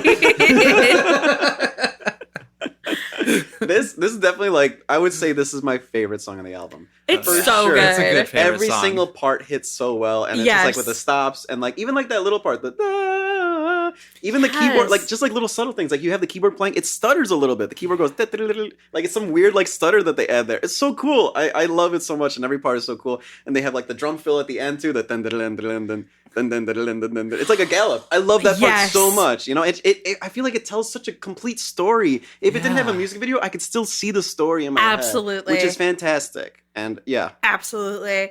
Are you both big like singers-alongers if you're like home alone listening to a record or like in your car listening to a record? 100%. Because I've also tried to sing in my car to a lot of Panic at the Disco. My God, they have you really doing some gymnastics. yeah, definitely. he's I was just doing talented. that. I was just doing that the other day. No, literally. literally. And it's so I was thinking about this too, like thinking about this sort of like era of music and a lot of bands that we see even today trying to like emulate. Let's say we have like a pop punk band today and we have like a frontman like singer. Who are they trying to emulate? It's Brendan Urie, it's Patrick Stump. It's like one of these like powerhouse like pop punk vocalists. Machine Gun Kelly. Yes. Fucking CeeLo Green, if we're just saying names. Oh, he went pop punk after he did. Anyways, that was a bit. No, yeah. I was just thinking about like how kind of vocally, like how much of an imprint Brendan Urie has probably had on kind of this genre and the scene, like Absolutely. since they came out. I think of him and Patrick Stump, like kind of, and then to a different degree, like Hayley Williams for like female fronted bands going into, you know, whatever genre. Honestly, That's like it's the Mountain just crazy. Rushmore, It is. Yeah. It is. And I'm like, you guys were so young at this point, like, and had no idea how much perhaps you would be emulated fucking 20 years from this release. Yeah. Wow, I don't know. that's a huge Yeah. thought. It's crazy. I think about vocalists a lot. I want to talk about the transition from this song into fucking the song. It's so good. It's so This good. is the song that put them on the map, huh? Yes. I just kind of want to play the transition just because it's so good. It just feels good. And you know what's happening and you know what's coming. And you're like, well, all right, guys. And we're like at the accordion. circus. Like, Yeah. So like top hatty and sooty. right. And you hear it and you're like, oh, is that, could that be? It's like a film motif almost. Yeah.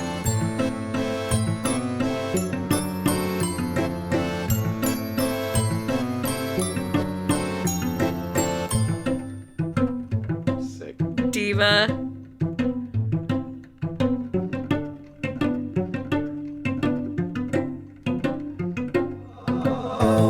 Well, imagine. I'm I'm such a sucker for violins and like Yes. rock songs, you know? Yeah. It just makes it sound so like just I don't know, like orchestral. Yes, So yes. big, so much bigger than it is, you know? Like Absolutely. a lot of like Coheed and Cambria does that, you know? Uh-huh. So, like they have a lot of like so Especially cool. when it's like Oh, sorry. minor sad stuff on the violin. Yeah. Like, kind of like arpeggiated Yeah. stuff like they're doing right here. It's like, Uh-huh. oh. Yeah. It's like, What's oh. happening? Yeah, am I like, what ballroom am I walking Yeah, into right. sinisterly, you know? With the Yeah. little xylophone and Yeah. whatever in the bag. Oh, the orchestration is crazy. It's like, nuts. there's Yeah. an accordion and like, Mhm. It's there's a fun fact I have here about Ryan Ross, how he loved accordion and stuff. And he loves soundtracks like Amelia, which I'm not familiar with, and Nightmare Before Christmas. This is Amelia? Amelie? Amelie. Amelie. That makes sense. It's a French. Yeah. Okay. Amelie. But there's so much stuff in here that is kind of giving Nightmare Before Christmas. It is. Danny Elfman. Yeah. That Oh, makes so much yes. sense. Yeah. That makes so I'm like much that one. sense. Yeah. This album makes Absolutely. so much sense now. Oh my god. Yes. Or at least the back half. Yeah. Is Yeah. very Danny Elfman, It's- who like uh-huh. composed all the fucking Nightmare Before Christmas Yeah. Uh-huh. et al. Like, Yeah. Uh-huh. yeah. So that makes sense Wow. for the theatrical stuff. And I eat it up. I love it. Yeah. I love it. I eat it up. When I think of this song, I mean, it's such a big song, right? Like, it's so much, I think, bigger than just like listening to it on your headphones or whatever. Because it's one of those things where it's like, it's one of those songs you probably have like memories with and Yeah. like experiences with because Mhm. it's so like present in the culture at different, moments in time. Maybe not so much today. But when I think of this song, I think of, I think this was like 2016, 2015. Panic at the Disco was on tour opening for Weezer. Oh. And Okay, I I pay saw money for them. I saw them at Summerfest in Milwaukee with my sister, and we FaceTimed a friend of ours during this song specifically. Shout out to Tori Lara, who did not listen to any of this kind of music at all, outside of like me holding them hostage in my Honda Accord and like playing it for them. But she fucking loved this song, and she knew we were seeing Panic at the Disco that night, and she said, "Please FaceTime me during Irons Not Tragedies."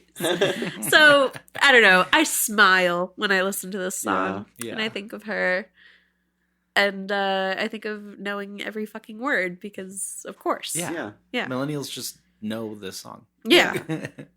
David, what do you think about this song as like the single, the I, breakdown? Yeah. I love it so much. Honestly, I love it so much. I think when I think of this song, I think of that era. So you have those songs like what's that song? It's like I caught her on the phone and she touched herself. That's also 303, right? Is that 303? That sounds right. No, that's Say Anything. That's Say Anything. Yeah. That's Say Anything. So it's Uh-huh. like when I think of that song, I think of that. When I think of this song, I think of that song. I think of like other Death Cab for Cutie. This and Uh-huh. that. Yeah. But this to me just tops all that because it's like everything else feels so like almost infantile to that. I don't want to like talk bad about it, but like this just feels like on another level. Yeah, I this don't is Totally. This is the peak. Yeah, this is the peak of that kind of music. I don't know. I feel like this is Totally. Yeah, Yeah, I kind of agree with you. yeah, Yeah. I mean, I love all those songs. I love all that Mhm. music. yeah. It's very catchy. It's very catchy stuff. I Zach, had friends do who you were love like always this listening to song? I do love this song.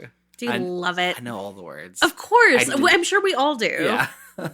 Like, you know that there's like I don't know, there's like a meme where it's like someone says like I'll freaking like rob you and like steal your house unless you sing one song word for word. I'm like, this is Oh. probably the Yeah. song. I Yeah. don't know if that's the song for me. Oh. I think it's Muppet or a Man. You know that by heart? No. Yeah, and this was so that like they had like some singles out and the label was like pick a single. Mhm. And they're like, I guess if we have to pick one, it's this one. And they picked right. Yeah. That was a good pick. That was a good pick. Absolutely. Yeah. I really wonder how much influence because it seems like Pete Wentz did help them with like some arrangement and stuff. I wonder how much influence he Oh. had on like which songs should be singles and stuff. I wonder. Yeah. And hey, and more on that, the parallels between Fall Out Boy and Panic at the Disco are also at the same time like the vocalist is not the songwriter. Like for Fall Out Boy, like Pete Wentz is kind of at least at the time, I think less so Was he? today. Yeah, Yeah, the he- primary I didn't know that. songwriter. I didn't know that. For like I think all of their early discography up until maybe like Fully Ado. Wow. So it just really is like so parallel. Like the person who's not like singing the songs is the one writing the songs, and they're taking this very like poetic approach to it. They really are like kind of kindred spirits in that way. Yeah. It's so interesting. So I totally see like perhaps Pete Wentz having some kind of influence on writing or production or what have you. I constantly thank God for Pete Wentz. Yeah, absolutely. And Esteban. Oh, this guy. I've got a really fun fact about this song. Please. So like they've been writing long song names and like references to stuff, and like they thought it'd be fun to do like an inside joke for this one. Did you guys read this? yeah, I did. Yeah. And I watched a 30-minute infomercial today. 30 minutes? So this is a line from a guitar infomercial called 30 minutes from a guy named Esteban who's selling a guitar for $200 based on a guitar that's worth $15,000. So What a steal. So I found the line that the song is named after, Tell and me we should listen everything. to it. Yeah, let's hear it. Look at, and what's so cool about it is it's acoustic and it's electric. You know? Not only that, you are being trained by Esteban, the man. So to me, it doesn't get better than that. I constantly thank God for Esteban, and I just keep him in my prayers that he will continue to give this music to the world. The opportunity. Wow. Yeah, that's the line. Oh my. Constantly thank God for it. I remember reading the song name and I was like, what is this inspired by or about? And the fact that it was that made me laugh really That's hard. so funny. I love it. I love that. I love it. Go I Esteban. love doing inside jokes for like names like that. There was a song that my brothers and I made. Like we never like finished it or anything like that, but the name of it was Lovesick Blues by Jessica Blanche. And like that's like not a person. I don't think that's a person, right? No, I don't My think brother so. just said it randomly. I was just like, oh, let's just call it something like just I don't That know, was the name of Lovesick the Blues song? by Jessica Blanche or whatever. It's like, oh, Of cool. course, That's of a- Love course. it. I love it. It's like, But, who's Jessica Blanche? I don't know. If someone has to be like, I don't know. But in the infomercial, Esteban is playing like some flamenco guitar, Yeah, and some yeah. strummy stuff, and then they like bring that into the song. Yes, they did. Oh my goodness. That's my favorite Panic at the Disco fact I've ever learned. I think could we hear like a little snippet of it? So I Absolutely. can remember in my head what song this is. Absolutely. I feel like I kind of check out after I write Sins Not Tragedies, but I do like That these is songs. kind of the Because you do need The to go pinnacle. like stretch after you hear it. Yeah. You need That's to go like like you want to like run through a wall, you know? the water. Yeah. You're like, my God, there's more?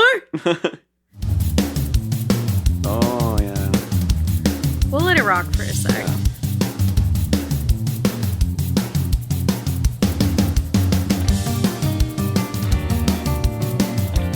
Come on, Esteban. yeah. That's probably why they call it that. Yeah, because this song is very like Yeah, for $199. flamenco. Yeah. It's based on a $1,500 guitar. I like that. I like how it like changes into like very like forgive our sins. bouncy. Forged at the pulpit with forked tongue selling for sermons. 'Cause I am a new wave gospel sharp, and you'll be thy witness, a gentleman. These last couple are like really wordy too. Yeah. That's what it feels like. It feels like it gets wordier and wordier. Yeah, they're for super sure. wordy. I was like kind of run out of steam doing the research, and I was like, "There's so many words." But I love it. It's still great songwriting. Yeah, this one's very like I thought this was a little interesting. I don't think Brendan Urie wrote the lyrics for this one, but I know Brendan Urie like used to be Mormon and like left the church because he was like, I don't fuck with that. Like, Yeah, it took Bye. his underwear off. Oh, like the chastity belt. Whatever. You know about Oh no, like I his don't know what fucking you're talking about. Yeah, footy pajama underwear or whatever they wear. Mormons Yeah, actually wear. Yeah, yeah, it's like an anti like long sex, johns, right? Yeah. I don't know what it's for. I think it keeps the devil out. Well, is sex not the devil? Sex is the devil. Thank you. Yeah. Thank you. Amen. Preach. Tea. That's tea. That's tea. And that's what I said in church when my pastor was like, and God said, da da da da. I said, that's tea. Like Jesus, that's tea. And they all said, yes.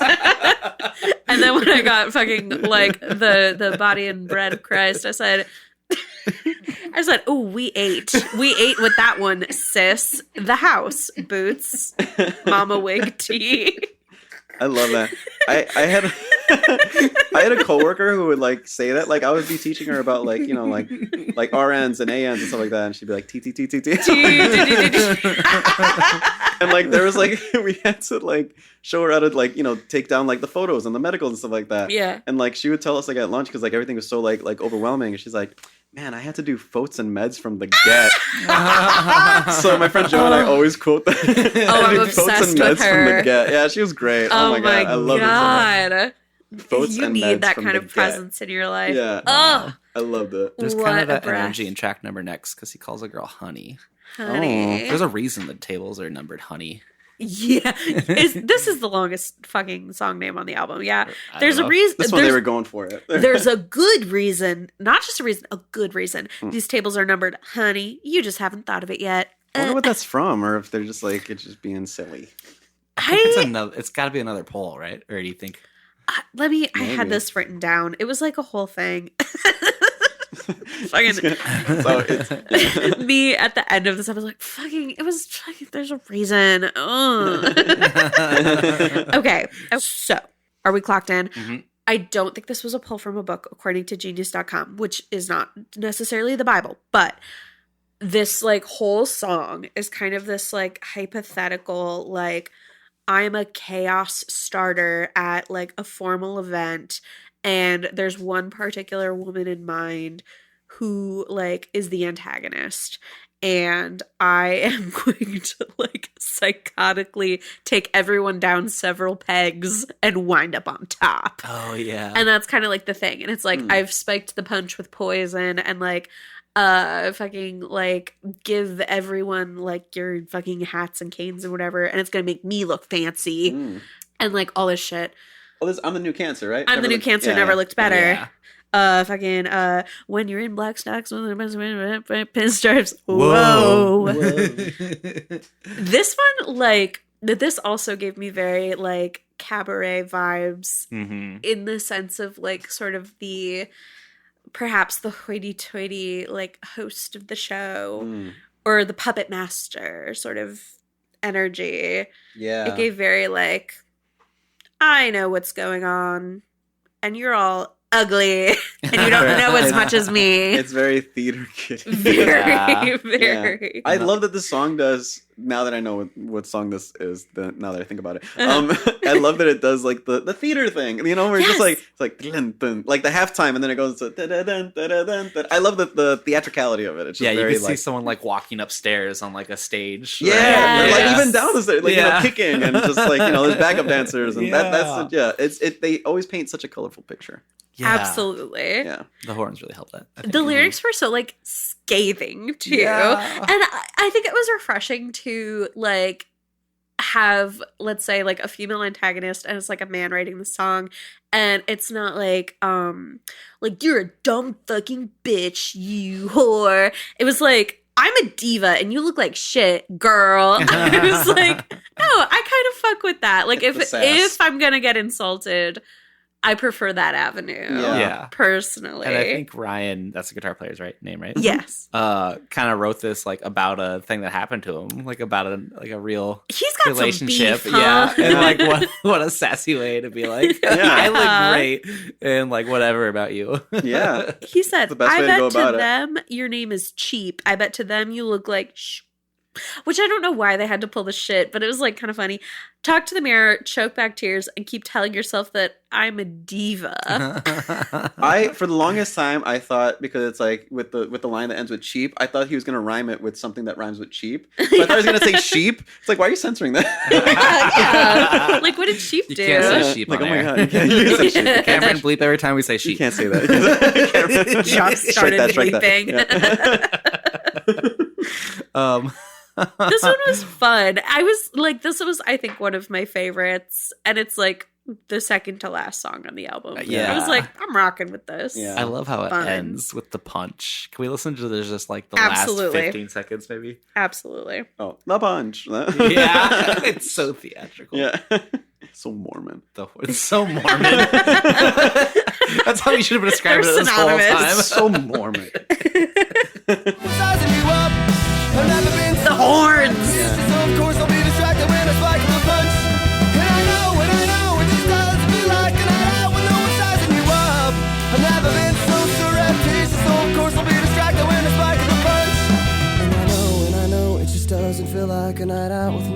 sizing you up. I've never been so surreptitious, so of course I'll be distracted when I spike the punch. Surreptitious. That's a dollar word. Surreptitious. Yeah. I That's know. a $2 word. Absolutely. Yeah. You can get a it's so mortgage good. with that. Well, my dears, we're on the last song of the album, lucky number 13. Build God, comma, then we'll talk. Then we'll talk about Build God, then we'll talk. Yeah. Before we build God and before we talk, I would, in fact, like to use the restroom one more time. Go piss, girl. Stunning.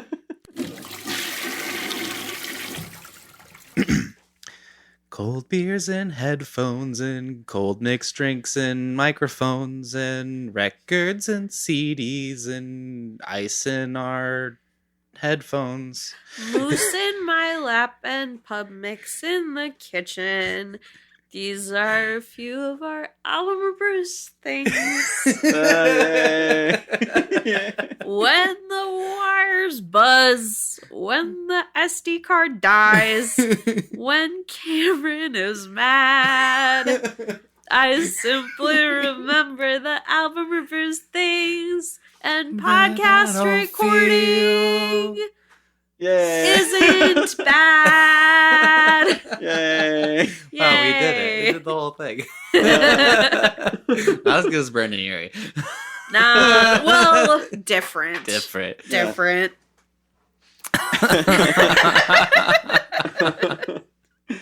I love the interpolation on this one. It's crazy. Because he kind of like flip-flops it. Yeah. He makes it kind of ucky. Or what's the word for it? What would you say, David? What would you say he does to it?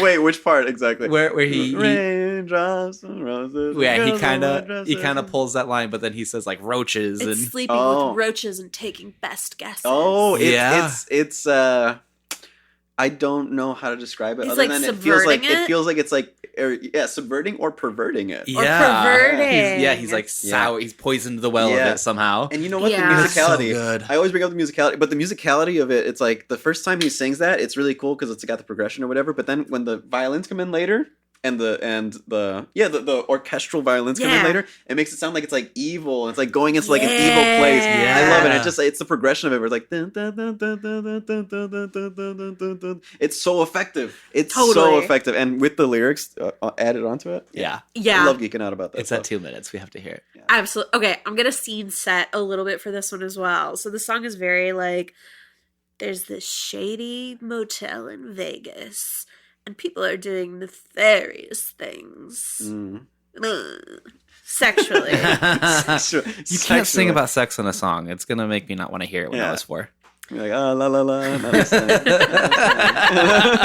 Don't worry, there's no swear words on this part. There's no swear words on this okay. part. Don't worry.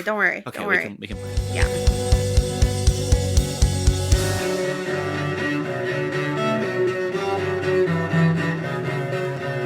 Can't believe they got Yo-Yo Ma for that. Raindrops on roses and girls in white dresses and sleeping with roaches. They didn't. Sheets and before all the stains had a Well, then this is when it turns, right? Yeah. Raindrops on roses and the girls in the white dresses and sleeping with the roaches and the taking of chances. Sheets and before all the stains had not be more ideal his favorite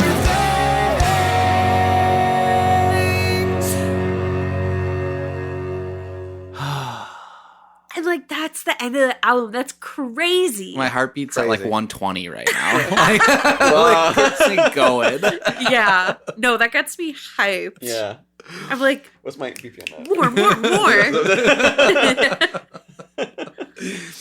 Oh That's my pretty god, great. it's so Danny Elfman. That is like It's as soon as you said that, I'm like so- everything makes so much sense. Yes. And I love Danny Elfman too, so I'm like, yum, delicious. It's Eat it really up. Good. It's really My good. It really hit that God. demographic of kids who are getting into pop punk and kids who loved Nightmare Yeah. Before Christmas. I just realized That's that. that's why Hot Topic is the way it is. Yeah, exactly. Yeah, exactly. That's exactly what it is. Hey, everyone wants to fuck the skeleton. Duh. Sorry. Anyway. We haven't brought up his eyeliner once this episode. Oh yeah, Ryan Ross? No. Brennan Urie? Brennan Urie. Yeah. Pete Wentz? Yeah, they're There's a lot of eyeliner If you going look on. at like the demo videos, like it's all just like a slideshow of photos of them, and they're all like, I can't like do it sitting down, but it's just like, you know, and like they have like their belts, and like, you know, they have like the vests, the button-up vests, and like the hair is like, it's like, Oh my god! and then they even have like in the.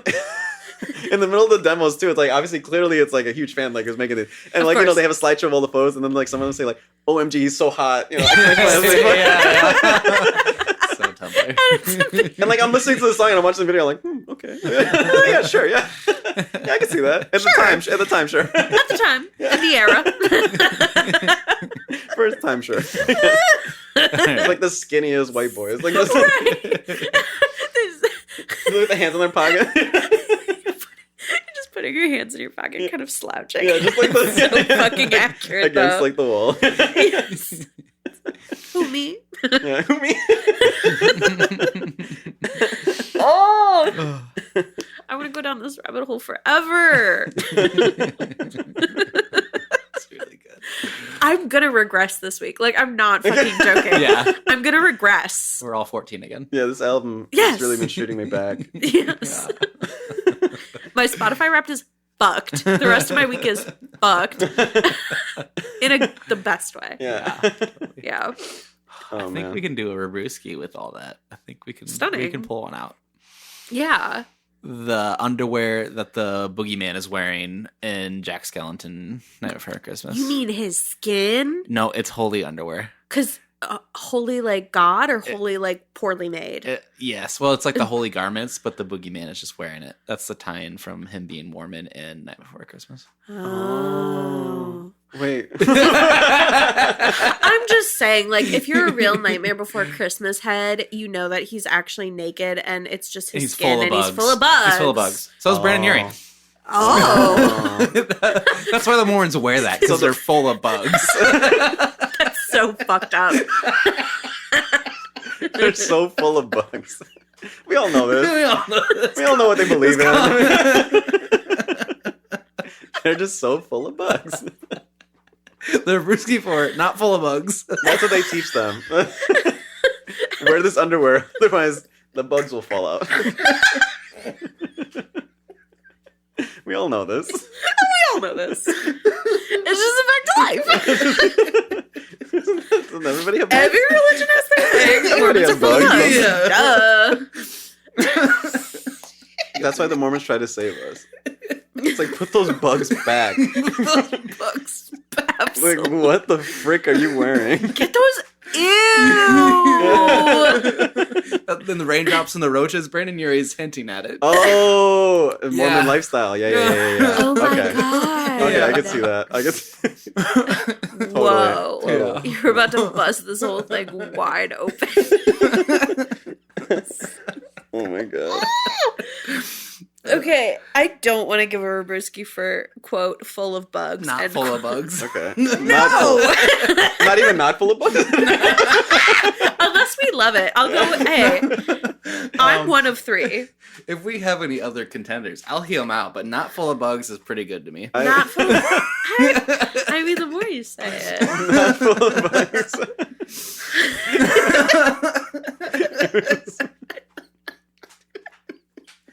I feel like that's gonna be a game in the next like podcast too.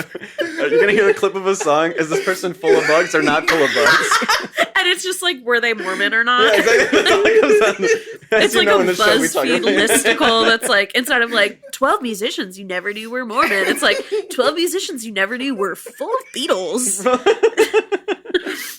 The colors will surprise you. My God. We had a couple off air. I don't remember what they were. Oh, Crying. most Mormon, but I feel like that doesn't top that.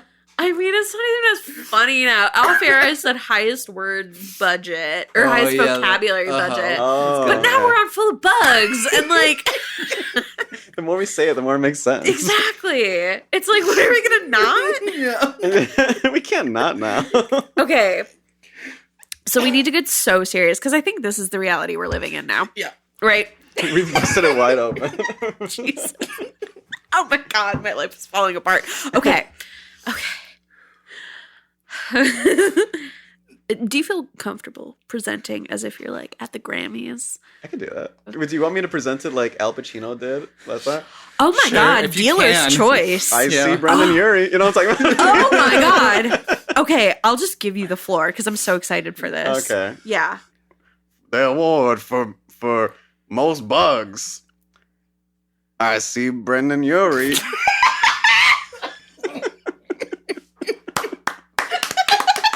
We need like an orchestral swell. Yeah, like here. awkwardly like coming in because like they didn't realize I announced the award. Yeah. Brendan Urie comes up and he's like, "Thank you." Well, hey guys, we did another episode. How about that? This was so fun. So much fun. Divas, I hope you're not full of bugs, but if you are, I hope your bugs enjoyed this wonderful, riveting, and stunning episode of Album Brews. Thank you so much for listening. We are, in fact, Album Brews and will continue to be Album Brews, like it or not.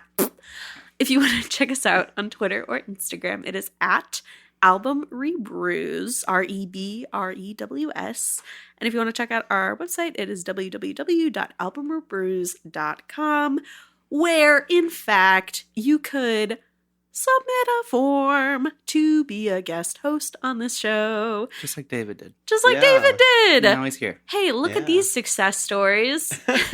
In the arms of the angels. No, it's actually really cool and fun, and there's an opportunity for you to like tell us a joke, and that's a fun way to like see your little personality shine through. It's so fun. We love meeting people that way. Check it out. Thanks, queens. Big thank you to our editor and singer-songwriter extraordinaire, Cameron Bopp. Go follow him on evil Twitter at CamBopp. That is CAMBOPP. I almost forgot how to spell his name. That's just his name. That's just what he picked It's not for his your handle. boyfriend. That's We couldn't do the show without him, so big thanks to him. Another big thanks to David from Chicago, Angular Poppy Chicago Tunes band, Troigo. I almost said Troigo. That's fine. The way I've been saying it in my head for the last 2 weeks. My mom called me Travago one time. Not Trivago. What does Troigo mean? Like the It's like a hotel Yeah. website. Oh. She's like, when's your next Travago show? That's so I'm like, funny. thank you, Ma. Thanks, Ma. Aw. Until next week. Yeah. That's lovely. Please go use your thumbs to go check them out on Instagram at Troigo, TROIGO_official. That'll also be linked below. And go check out their latest EP, The Medicine.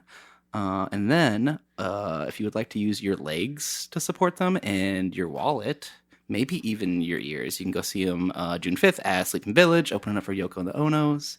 And that's going to be stunning. We'll probably be there. What a Check it fucking out. gig. What a Yeah, gig. absolutely. Yeah. I'm so excited for that. It's Yeah. gonna be so fun. David, anything you want to say to the folks at home before we get out of here?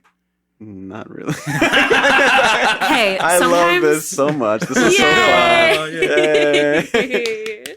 Well, yeah. oh, sorry, not to cut you off. I got nothing. Okay, great. So the way we'll end our show is the way we always end our show. For those of us who fucking make it all the way to like the last seconds of it, Thank you. Appreciate thanks. you. What the hell? Thank you.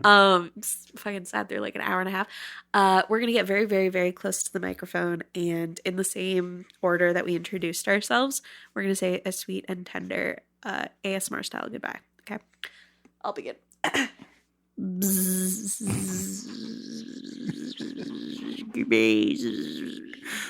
Bye-bye. Bye-bye. Yay! I don't like the bug ASMR. That's my least favorite ASMR.